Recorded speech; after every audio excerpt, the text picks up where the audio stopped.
Teď se vlastně tady právě nacházíme na brněnském stadionu za Lužánkama, legendární stadion, býval. Ještě když jsem byl malej, 5-6 let mi bylo takhle malej, v 90. letech jsem tady byl na zápase Slavie Brno, kdy tady ten stadion pojmul 450 000 lidí, takže ta atmosféra tady byla neskutečná. Mrzí mě, že to tady takhle upadlo.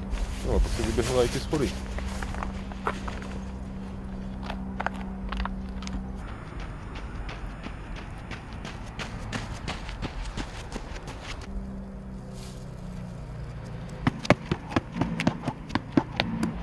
Co se týče zápasu s Karavájevem, tak ten kluk je zkušenější, je vlastně o 100 žebříčku přede mnou, ve světovém žebříčku o 100 míst přede mnou, takže ten zápas možná bude těžší, má přehled jak na zemi, i v postoji, ale musím ho porážet. Prostě musím porážet všechny, koho mi dají, nesmím si vybírat. Pokud chceš být šampion, tak prostě musíš být šampion a porážet každého soupeře, co ti oktagon dá, takže mě nic jiného nezbývá.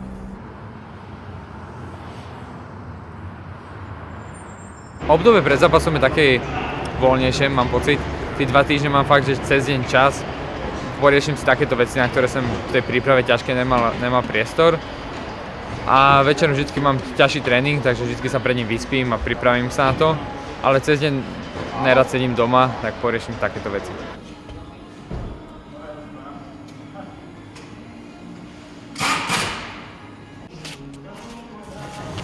Veľmi sa teším na Prahu. Konečne po 2 rokoch, čo som zapasil v pevnosti Brno, budem v nejakej aréne, veľmi sa to teším na ten dáv ľudí, čo vás ženie dopredu. A čo sa týka zápasu, tak to sa ešte viac teším, lebo budem mať proti sebe dobrého bojovníka, s ktorým urobím určite perfektný zápas.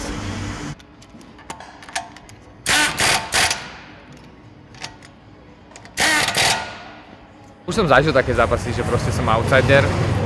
Nechcem povedať, že mi to sedí, ale som na to zvyknutý a viem z toho vyťažiť to maximum.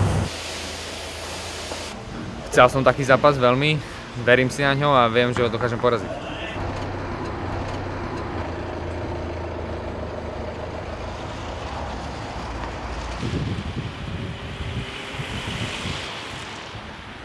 A asi druhý latte pro kámošku, já nevím, co si dá, ale tak dáme radši 2 latte. 2 latte? 2 latte. Tak tady je takový zajímavý vlastně, že nejlepší kavárna okolo gymu a zrovna tady máme českýho člověka. Vlastně já tady neznám moc lidí, co mluví česky a skoro nikoho, no. Co? V Dublinu se mi žije dobře. Vlastně přijela jsem sem kvůli zápasení a trénování, tak v centru jsem byla párkrát, že vlastně nechodím si tady nějak po zábavě, nějak jakoby po výletech, takže veškerý moje žití je tady kolem gymu. Vlastně i tady v té kavárně jsem teprve po druhý a furt jsem jakoby dost zavřená v tělocvičně a tam se věnuju vlastně trénování. It's a long time.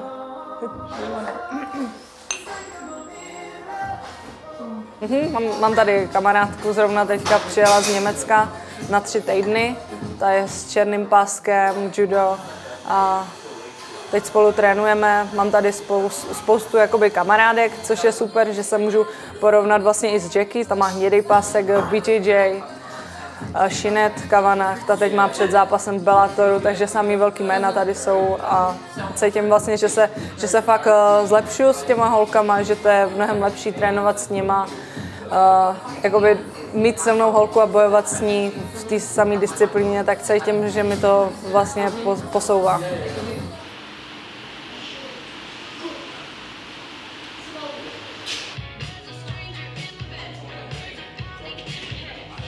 Hele, můj soupeř je to tvrdý borec, má za sebou kvalitní soupeře, zápasy na UFC, Ultimate Fighteru, zápasy na Bernaklu.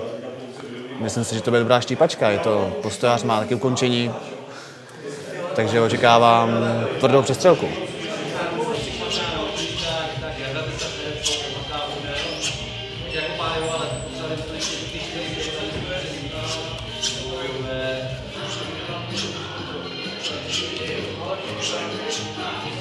Soupeř je oproti mě dost menší, což mě úplně nevyhovuje. Já nemám rád malý lidi, nebo nemám rád.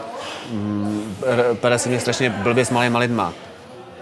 Lehce ti skočí do takedownu, hází tam furt rukama, jsou to údery, které nevidíš. Budu se to muset držet na dálku a dominovat přes přímky. No.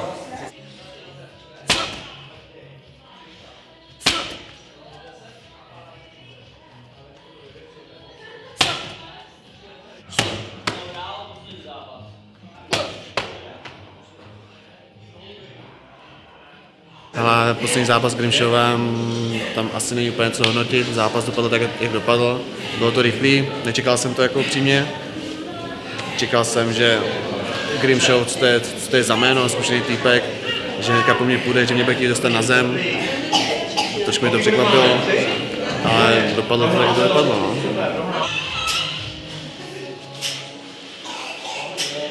Co pro mě tenhle zápas znamená? Pro mě to znamená posun.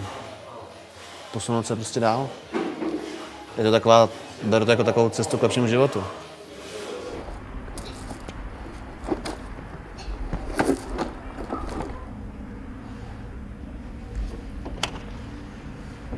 Máš publikum, nie? Stačí. Ahoj, kámo. Hej, no čo? Hej, prší. Hej? Hej, Mirko. Ja som mal super detstvo.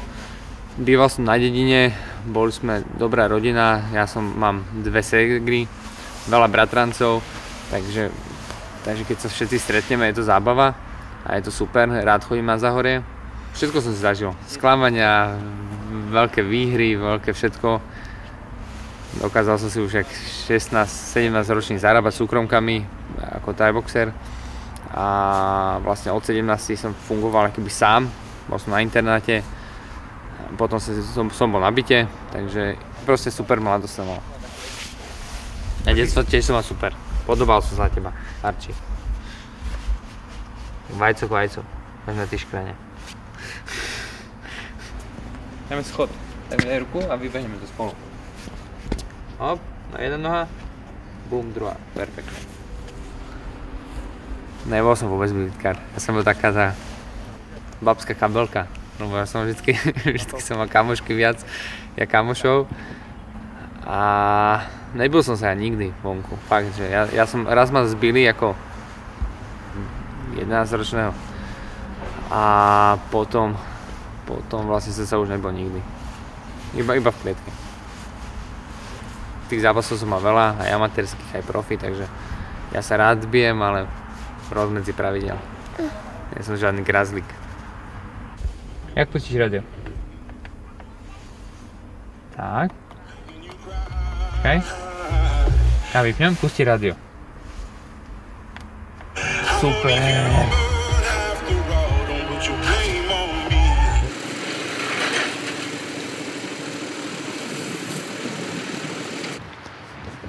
Pardubice byly superový. Když jsem zápasil s tím Grimshowem, strašně jsem si to bral, že jsem si říkal, už jsem se zbudil, už ten den byl takový na hovno, že jsem se zbudil a říkal jsem si, ty kráso, jdu zápasit s Grimshowem, to black belt, má ty vole přes 30 profi zápasů, je prostě zkušený borec. Co já tam s tím chci dělat, úplně jsem si to říkal, připouštěl jsem si to. Až do té doby, když jsme lezli do té arény. Byl jsem v šatně, Patrik na mě viděl jako můj trenér, viděl, že nejsem svůj prostě, že jsem takový špatný. A už jsem tomu tak trošku blbě přistupoval, že jsem si říkal, ty já do té šatny přijdu jako poražený, to je prostě v píči. Ale když jsem měl nastupovat, zahrála moje nástupovka, byli tam ty lidi, prostě ta atmosféra, bylo to suprový a to ze mě spadlo a viděl jsem takovou tu, jak to říct, ten adrenalin, že jsem si říkal, ty vole, já tě jdu zabít. A tak to dopadlo.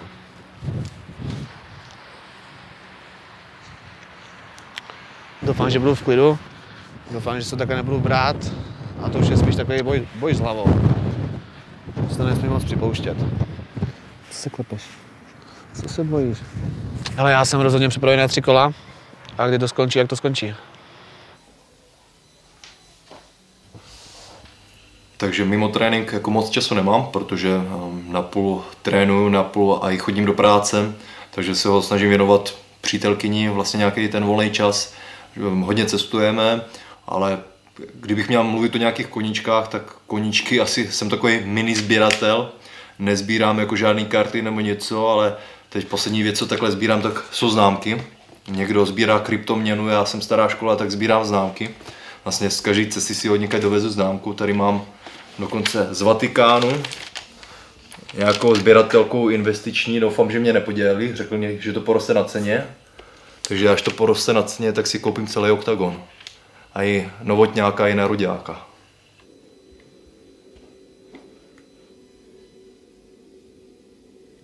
Jsem začal i trošku číst, protože se mě zdálo, že trošku blbnou samý údery do hlavy. Takže sbírám i knihy. Moje oblíbená Cocker the Boys Divokým Kurvistánem. To je naše brněnská literatura, taková klasika o životě v Brně. Doporučuji k přečtení, 5 z 5 dám hvězdiček. Tak já vám dám tady ukázku z mé oblíbené četby Cocker the Boys, kapitola Maškarní. Koc v pátek přišla jako jediná na maškarní bez masky a všichni se jí furt jak kokoti ptali, proč jako nemá masku. A až v 5 ráno se ukázalo, že šla za světovanou kurvu.